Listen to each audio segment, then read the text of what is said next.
Hey guys, welcome to another Budget with the July Dreamer video. My name is Miranda, and in today's video I'll be sharing with you my 2023 spending plan. I do have my trusted laptop here. I am currently on vacation on my final trip for 2022, where I intend to just reset for 2023. So let's get into today's video. So with my trusted laptop, I'm going to share with you how much income I'm expecting to make in 2023, exactly the sources where that income will come from, how I plan to spend that money, and also some variations in different months. And I'll show you what I mean by variations. So let me put my laptop on my lap right now. I'm going to shrink myself to the corner and I will start the screen record now. Ignore the background noise because the cleaners have started in other rooms, so you probably hear them. So as you can see on my screen, I am planning to bring in over 100k.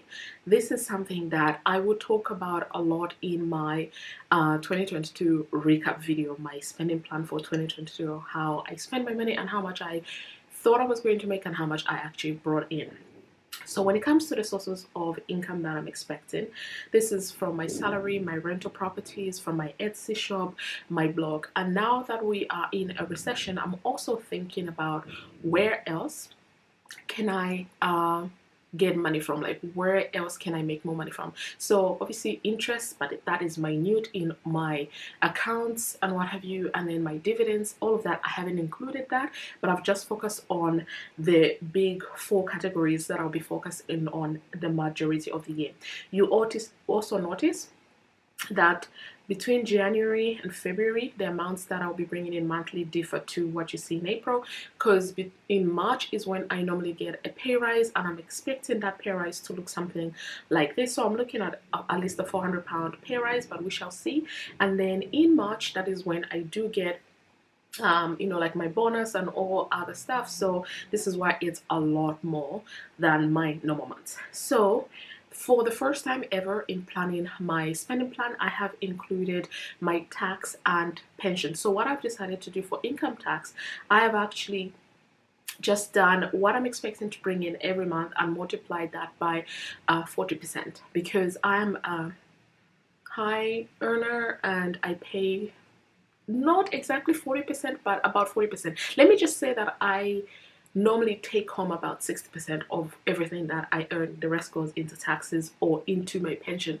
So I did something this year in 2022 called salary sacrifice. So I got a pay rise in March as per usual, but from April onwards I decided, you know what, I can live off what I've been living off the pay rise that I had back in 2019, and I've not changed. So everything that I've every pay rise I have had since then has just gone straight to my savings or to my investments.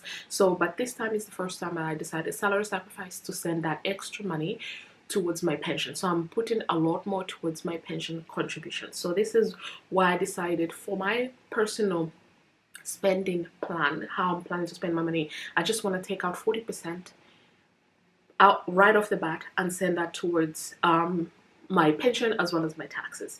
Then I believe in giving. So for me, I always tithe and give every single month. So what I did was I'm only tithing on what actually hits my bank account and not the overall amount. So if I remove 3,200 from my normal income, then I'm expecting to be left with 4,800. So this is what I'm taxed. I am tithing on, so that is about £480 a month. So this will change depending on how much I bring in. I don't tithe on savings because I already tithe on that. So I only tithe on what I bring in that month. Next tab is my savings and my investments. So first of all, if we start with my emergency fund, as you know, I use the majority, about 80% of my emergency fund this year in 2022 to pay for additional costs for purchasing my second rental property. And because I did that, I've had to start refunding it. At the time of filming this video, I am about 45% towards the goal that I have for myself. I would like to have a comfortable £10,000 saved in my emergency fund, so I know that by March I'll be able to do that. So I've grayed out the rest of the year because I'm planning to use the majority of my bonus to save towards my emergency fund. Then my rental fund, also again, I spoke about this already, that I would like to have £5,000 with my rental fund. So I've broken it down how it would look like across the year, sorry.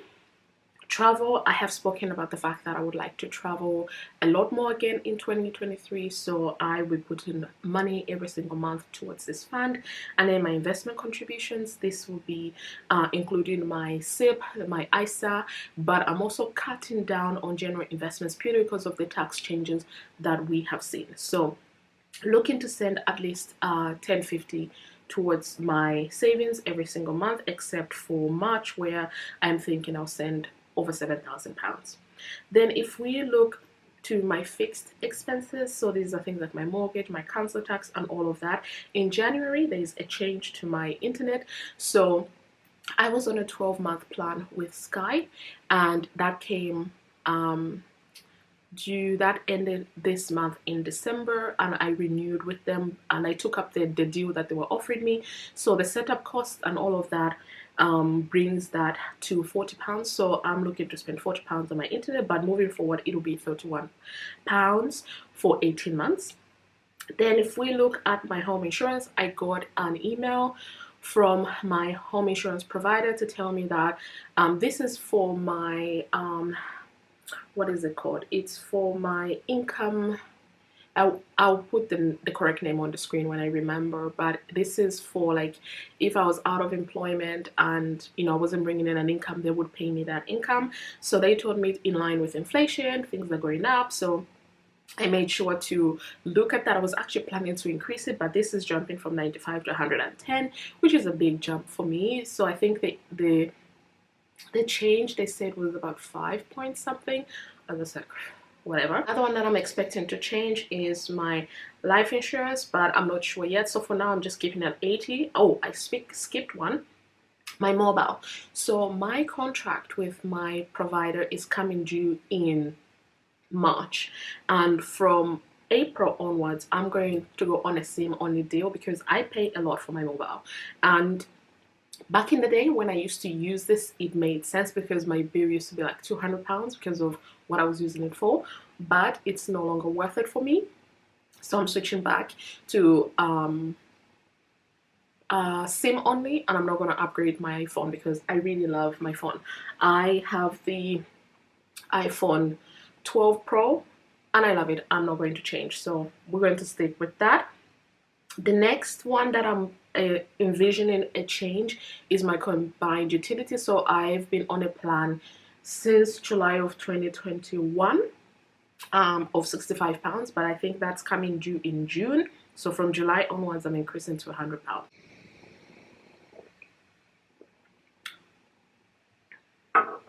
And I think that is probably it in terms of the changes that I'm expecting with my fixed expenses.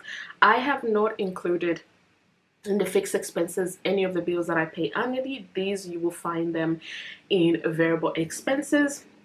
So annual renewals, I'm expecting some in March, in April, in June, and other months. So I've budgeted for that, and I think it's really, really important to make sure you are on top of all of the expenditures that you pay for annually. So my home emergency insurance, my buildings and contents insurance for my main home, what else? Things like Amazon Prime, Disney Plus, all of these are things that I've already saved for, and this money is actually not going to be money coming from my pay, but rather money coming from my sinking funds. So this is why I need to have sinking funds.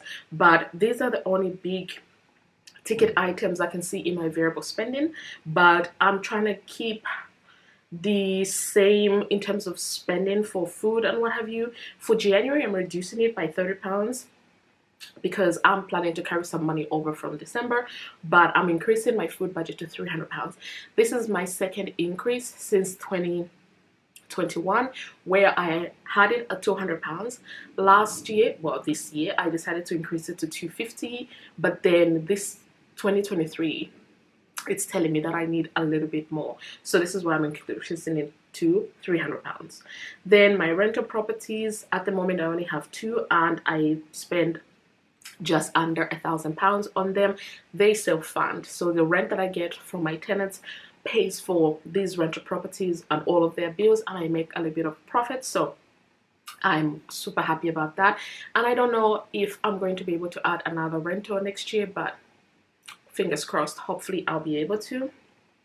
Then I've got a small business on my Etsy and my blog are my small businesses at the moment, and they have their own expenses. What I have not included in this is the annual payment for my blog hosting plan and all of that, just because I have included it in the annual renewals. Normally I don't, but for this planning I have included it in there. So this is where that money would be coming from. But otherwise, on a good day, on a good month, it should be just over £60 that I'm sending towards my business expenses. Pretty low. I've got no overhead, so this is pretty low for myself. And then at the bottom I just have my total expenditure. So I practice zero-based budgeting. So what comes in goes equals what goes out. So I allocate my money towards my savings and investing, then for my fixed expenses, variable expenses, and all other expenses that I have in my life, and I make sure that every single pound that I have in my account is allocated a job. This is not to say my account goes to zero. No, I never let my account go to zero. I always have some sort of a buffer in my account. But this is how I am planning to spend my 112k that I'm expecting to bring in 2023. So if we look at it, the totals right now, so 45k of that is planned to go towards my pension and my taxes, then 6,750 towards tithe and giving. For my savings, I'm hoping to save over £20,000. Towards my fixed expenses, just under £19,000. Variable expenses, just under £9,000. Rental properties, just under £12,000. Business, just under £800. And Bob's your uncle, 112,500 this is how I plan to split it out. So I hope you found this video useful. If you did, please give a thumbs up, subscribe. I'm gonna now head to the pool because I'm already dressed and it is 20 degrees now here in Morocco. So peace out.